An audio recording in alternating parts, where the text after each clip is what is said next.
بسم اللہ الرحمن الرحیم۔ السلام علیکم دوستو، پیش خدمت ہے کہانی نیلا جھوٹ۔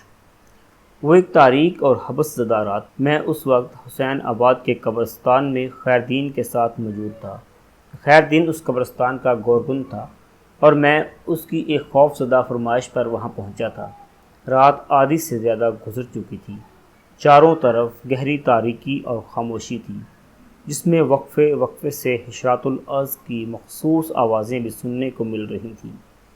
جب یہ آوازیں پیدا ہوتیں تو خاموشی کا بھرم ٹوٹ جاتا اور تاریکی میں بھی زندگی کی لہر دوڑ جاتی تھی۔ ہم دونوں قبرستان کے ایک حصے میں بیٹھے دوسرے حصے کو دیکھ رہے تھے۔ ہماری توجہ کا مرکز ایک قبر تھی، حفیظ جٹ کی قبر۔ آج صبح خیردین میرے پاس تھانے آیا تھا۔ اس نے مجھے حفیظ جٹ کی قبر کے حوالے سے ایک عجیب و غریب کہانی سنائی تھی۔ پہلے تو مجھے اس کی بات کا یقین نہیں آیا، لیکن جب اس کی سنجیدگی اور اصرار میں کوئی کمی واقع نہیں ہوئی تو میں نے رات میں قبرستان آنے کا وعدہ کر لیا تھا، اور اپنے وعدے کے مطابق اس وقت میں اس کے ساتھ تھا۔ خیردین نے مجھے بتایا تھا کہ حفیظ جٹ کی قبر میں سے پچھلی رات اس نے روشنی نکلتی دیکھی تھی۔ اس روشنی کو دیکھ کر وہ بے حد خوفزدہ ہو گیا تھا اور صبح ہوتے ہی وہ میرے پاس دوڑا چلا آیا تھا۔ حسین آباد سمندری ضلع لائل پور موجودہ فیصل آباد کا ایک دور دراز قصبہ تھا۔ مجھے اس تھانے میں تعینات ہوئے لگ بھگ 1 ماہ ہوا تھا۔ میں اس قصبے اور یہاں کے لوگوں کے معاملات سے ابھی پوری طرح واقف نہیں تھا۔ خیردین سے ابتدا ہی میں میری ملاقات ہو گئی تھی، اس لیے میں اس کے لیے اور وہ میرے لیے اجنبی نہیں رہا تھا۔ خیردین، تم نے اس واقعے کے بارے میں اور کس کس کو بتایا ہے؟ میں نے لہجہ دھیما رکھتے ہوئے سوال کیا۔ کسی کو نہیں سرکار، وہ بھی نیچی آواز میں بولا۔ یہ کچھ عجیب بات نہیں ہے خیردین؟ جی، میں کچھ سمجھا نہیں۔ تم نے بتایا ہے کہ ابھی 1 ہفتہ قبل حفیظ جٹ کو یہاں دفن کیا گیا تھا، میں نے وضاحت کرتے ہوئے کہا۔ اس کے گھر والے ادھر حسین آباد میں موجود ہیں۔ تم نے اگر حفیظ کی قبر کے ساتھ کوئی غیر معمولی واقعہ ہوتے دیکھا تو اصولی اور فطری طور پر سب سے پہلے تمہیں متوفی کے وارثوں کو اطلاع دینا چاہیے تھی، اور تم میرے پاس دوڑے چلے آئے۔ اس کی ایک خاص وجہ ہے جناب، وہ ٹھہرے ہوئے لہجے میں بولا۔ میں پوچھے بنا نہ رہ سکا۔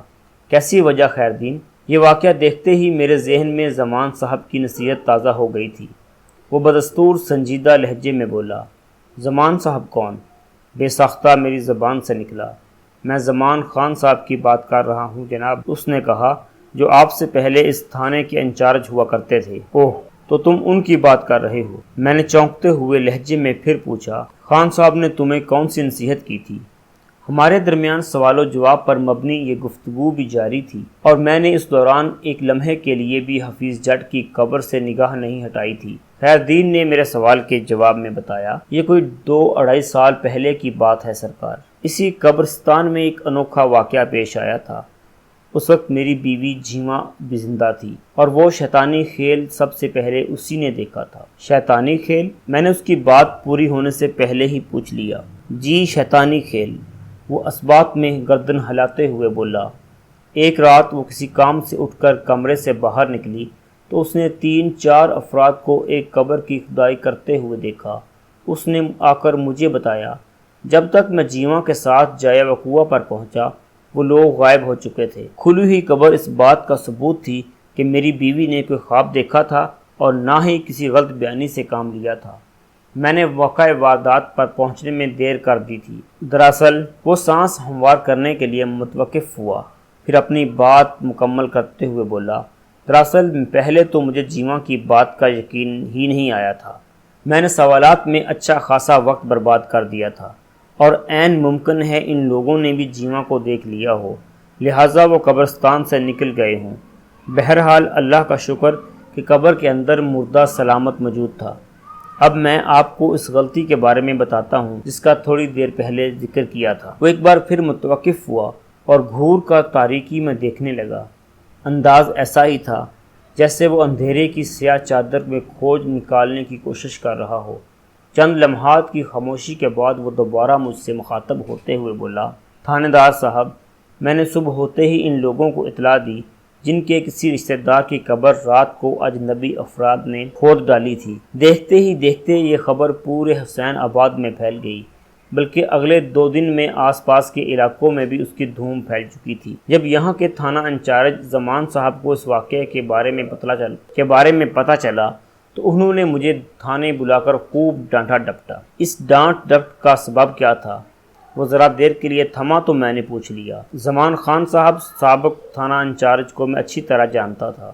وہ بہت ہی غصے والے مگر صاف دل کے پولیس افیسر تھے۔ پچھلے دنوں ان کی گھر والی کا انتقال ہو گیا تھا، لہٰذا انہوں نے کوشش کر کے اپنا تبادلہ سرگودا کے ایک تھانے میں کرا لیا تھا تاکہ بچوں کے قریب رہ کر ان کی بہتر تربیت اور دیکھ بھال کر سکیں۔ زمان خان صاحب کو محکمے میں عموماً خان صاحب کہا جاتا تھا۔ خیردین نے میرے سوال کے جواب میں بتایا، ان کا کہنا تھا کہ میں نے اس خبر کو عام کر کے اچھا نہیں کیا۔ اس طرح مجرم محتاط ہو گئے ہیں اور انہیں گرفت میں لینا اب ممکن نہیں رہا۔ وہ اب بھول کر بھی ادھر کا رخ نہیں کریں گے۔ خان صاحب کا خیال تھا کہ اگر میں اس واقعے کے بارے میں صرف انہی کو اطلاع دیتا تو آئندہ راتوں میں قبرستان کی نگرانی کر کے ان مجرموں کو پکڑا جا سکتا تھا۔ انہوں نے اس موقع پر مجھے سختی سے ہدایت کی تھی کہ آئندہ کبھی میں قبرستان کی حدود میں اس نوعیت کی کوئی خفیہ سرگرمی دیکھوں تو چپ چاپ تھانے پہنچ کر انہیں اطلاع دوں۔ وہ فیصلہ کریں گے کہ اس کے بعد کیا کرنا ہے۔ اور یقین جانیں زمان صاحب نے بالکل سچ کہا تھا۔ جب بعد میں ان کے حکم پر باقی قبروں کا باریک بینی سے معائنہ کیا گیا تو یہ حیرت انگیز انکشاف ہوا کہ 3 قبروں کو کھود کر بڑی صفائی سے بند کر دیا گیا تھا۔ جب مذکورہ 3 قبروں کا زمان صاحب نے کھدوا کر اپنی نگرانی میں جائزہ لیا تو پتہ چلا کہ ان قبروں میں دفن مردوں کی ہڈیاں غائب تھیں۔ وہ قدرے پرانی قبریں تھیں، لہٰذا اندر مردوں کے جسم باقی رہنا ممکن نہیں تھا۔ خان صاحب کی نصیحت پر عمل کرتے ہوئے تم نے عقل مندی کا ثبوت دیا ہے خیردین، میں نے گمبھیر انداز میں کہا، لیکن ہمیں یہاں بیٹھے ہوئے لگ بھگ آدھا گھنٹہ ہو گیا ہے مگر اس قبر میں سے ابھی تک روشنی نہیں نکلی۔ اس حبس زدہ گرم رات میں اور کتنی دیر یہیں بٹھاؤ گے؟ تھاندار صاحب، میں نے صبح تھانے آ کر آپ کے سامنے جو کچھ بھی بیان کیا تھا اس میں ایک لفظ بھی غلط نہیں، وہ وضاحت کرتے ہوئے بولا۔ رات میں نے خود اپنی آنکھوں سے حفیظ جٹ کی قبر میں سے نیلے رنگ کی روشنی نکلتے دیکھی تھی، لیکن صبح تو تم نے صرف روشنی کا ذکر کیا تھا، میں نے اسے گھور کر دیکھا۔ نیلا رنگ تم نے ابھی اس میں شامل کیا ہے، یہ کیا ماجرا ہے خیردین؟ شاید میں صبح روشنی کے بارے میں آپ کو بتانا بھول گیا تھا، وہ معذرت خواہانہ انداز میں بولا۔ وہ روشنی نیلے ہی رنگ کی تھی، جیسے گیس والے اسٹوو میں سے نیلی آگ کے شعلے نکلتے ہیں۔ قدرتی آگ کے شعلوں کا رنگ تو نارنجی سرخ ہی ہوتا ہے، لیکن اگر اس آگ کے اندر کسی قسم کی گیس کا پریشر بھی شامل ہو تو یہی نارنجی سرخ شعلے نیلگوں صورت اختیار کر لیتے ہیں۔ اس زمانے میں سوئی گیس کا تصور نہیں تھا اور گیس ویلڈنگ بھی گاؤں دیہات والوں کی نظروں سے نہیں گزرتی تھی، لہٰذا وہ نیلی آگ کے وجود سے آشنا نہیں تھے۔ جبھی خیردین خاصا گھبرایا ہوا نظر آتا تھا، لیکن میرا ذہن اس حوالے سے ابھی تک مطمئن نہیں ہوا تھا۔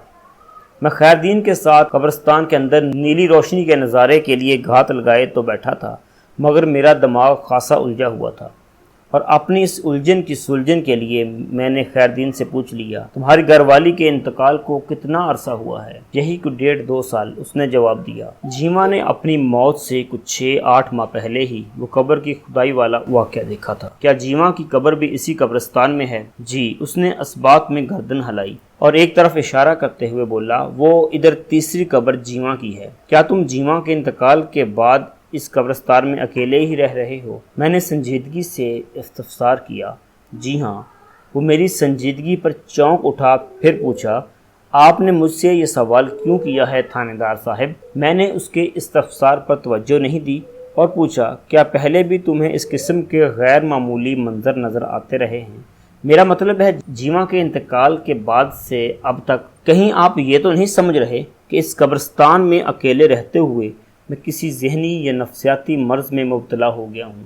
وہ خفگی آمیز لہجے میں بولا، میرا دماغ خراب ہو گیا ہے جو الٹی سیدھے چیزیں دیکھنے لگا ہوں۔ میں نے خیردین گورکن کی آنکھوں میں جھانکتے ہوئے کہا، ایسا ناممکن تو نہیں ہے، آپ کو میری بات کا یقین نہیں آیا نا؟ وہ دور تاریکی میں گھورتے ہوئے بولا، اب آپ خود اپنی آنکھوں سے یہ نظارہ بھی دیکھ لیں۔ میں نے خیردین کی نگاہ کا تعاقب کیا اور آن واحد میں میری نظر حفیظ جٹ کی قبر تک پہنچ کر ٹھہر گئی۔ خیردین نے مجھ سے غلط بیانی نہیں کی تھی، حفیظ جٹ کی قبر سے واقعی نیلی روشنی خارج ہو رہی تھی۔